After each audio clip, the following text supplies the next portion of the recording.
Θεωρώ ότι στη λίστα των εθελοντικών οργανώσεων που ασχολούνται με την υγεία, οι εθελοντές δότες αίματος και οργάνων σώματος κατέχουν την πρώτη θέση.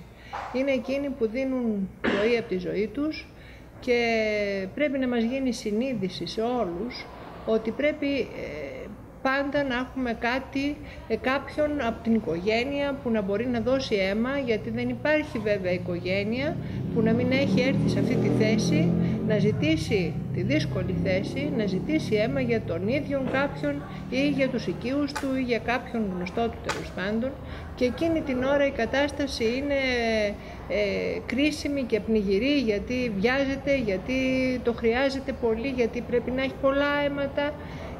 Να λοιπόν οι εθελοντικές οργανώσεις που δίνουν το αίμα τους και που αν συνεργαζόμαστε μαζί τους μας λύνουν το πρόβλημα. Εμείς σαν Σύλλογος Εθελοντών κατά του καρκίνου είναι απαραίτητο να μην συνεργαστούμε, να μην έχουμε συνεργασία με αυτές τις εθελοντικές ομάδες. Είναι κάτι που το ζητάμε πάρα πολύ συχνά και βέβαια δεν μας το αρνούνται, και ιδίως με την αιμοδοτική οργάνωση Στέλλα Μανολά Κούρτη έχουμε μια πολύ καλή συνεργασία και πρόθυμα οι άνθρωποι μας βοηθάνε.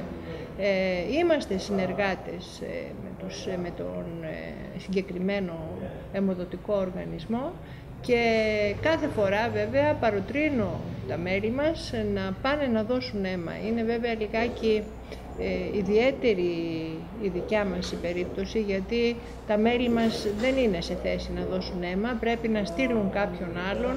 Ωστόσο, όπως είπα και πριν, πρέπει να μας γίνει συνείδηση ότι και οι οικοί πρέπει να πάρουν μέρος σε όλη αυτή τη διαδικασία.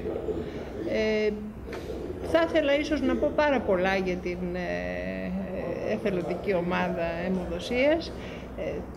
Δεν ξέρω αν ο πρόεδρος θέλει να πω κάτι άλλο.